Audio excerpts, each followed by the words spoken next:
नमस्कार दोस्तों। मान लीजिए हमारी धरती पर वर्ल्ड वॉर 3 हो गई और मैं आपको बचाने के लिए आपसे बोलूं अपना सामान पैक करिए और हम चलते हैं एक नए प्लेनेट पर जिसका नाम है अर्थ 2.0। एक ऐसा प्लेनेट जो अर्थ की तरह है और जहां पर लाइफ हो सकती है। लेकिन आपको बुरा लगेगा यह जानकर कि अर्थ जैसा कोई प्लेनेट नहीं है। तो चलिए शुरू करते हैं today's topic earth 2.0 the impossible dream of finding a second home.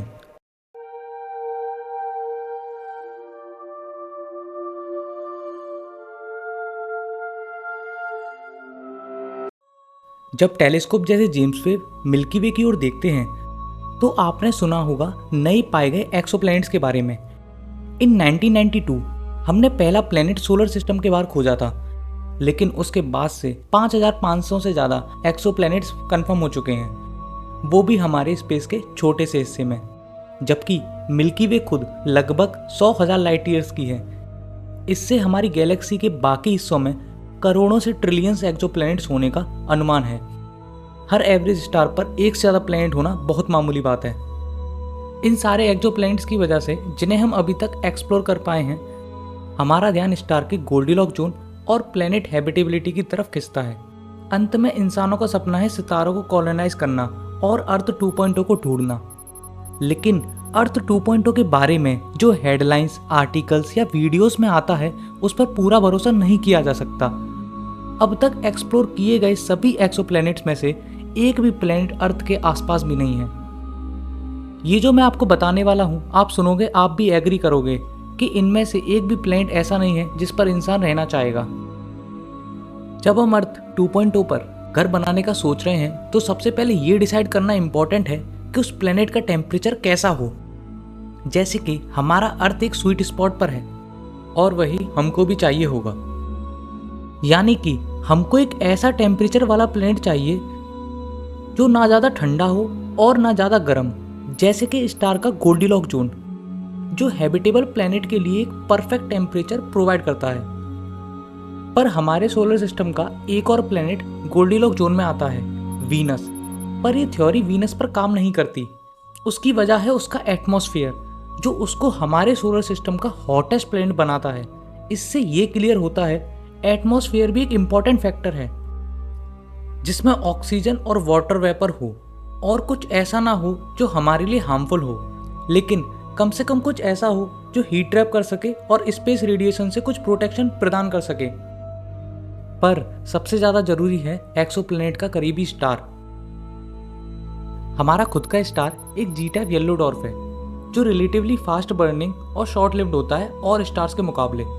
हमारे जैसे स्टार्स लगभग 10 बिलियन साल तक जी सकते हैं, फिर कोलैप्स होकर रेड जाइंट बन जाते हैं। लेकिन येलो डॉर्फ मिल्की वे में सिर्फ 10% होते हैं, जबकि long lived red dwarfs 75% stars को फॉर्म करते हैं। रेड ड्वार्फ्स लगभग 14 ट्रिलियन साल तक जी सकते हैं, जो कि हमारे यूनिवर्स के एग्जिस्टेंस से भी ज़्यादा है। लेकिन रेड ड्वार्फ्स के करीबी प्लैनेट्स के कुछ ड्रॉबैक्स भी हैं।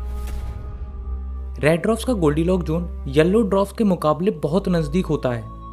इनका ल्यूमिनोसिटी हमारे सन के 10% से लेकर 0.0125% तक होता है। इसका मतलब है अगर हम एक ऐसे प्लेनेट पर रहना चाहते हैं जो रेड ड्वार्फ को सर्कल करता है तो हमको उसके बहुत नज़दीक जाना होगा, ताकि हमको ठंडा टेम्परेचर फेस ना करना पड़े, क्योंकि ये प्लेनेट प्रैक्टिकली परपेचुअल नाइट में रहेगा। रेड ड्वार्फ्स की इनस्टेबिलिटी भी एक मेजर प्रॉब्लम है। इनके फ्लेयर्स हमारे सन के इमिट किए गए फ्लेयर से 100 से 1000 गुना ज़्यादा पावरफुल हो सकते हैं। ये फ्लेयर्स इतने पावरफुल और डेंजरस होते हैं कि वो प्लेनेट के एटमॉस्फेयर को ख़त्म कर सकते हैं और लिक्विड वाटर को बॉयल कर सकते हैं। इसके अलावा रेड ड्वार्फ्स के करीबी प्लैनेट्स टाइडली लॉक्ड होने की टेंडेंसी भी रखते हैं। टाइडली लॉक्ड होने का मतलब होता है कि एक प्लैनेट का एक साइड हमेशा स्टार की तरफ होता है, जिसे हम डे कहते हैं, और एक साइड हमेशा शैडो में होता है, जिसे हम नाइट कहते हैं। टाइडली लॉक्ड प्लैनेट्स के लिए लाइफ का होना बहुत मुश्किल है, क्योंकि या तो वहाँ बहुत गर्मी होगी या बहुत ठंडी होगी।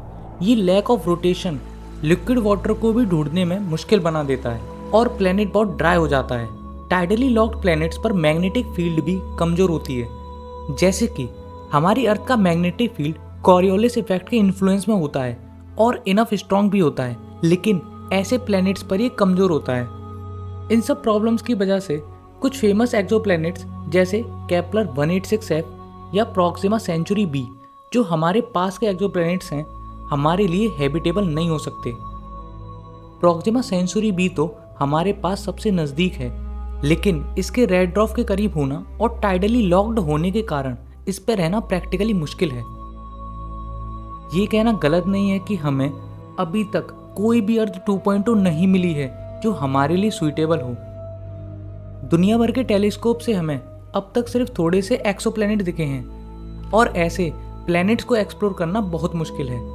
किसी ने आपसे ये कह दिया हो कि उन्होंने अर्थ 2.0 एक्सप्लोर कर ली है तो आप आसानी से कन्विंस ना हों।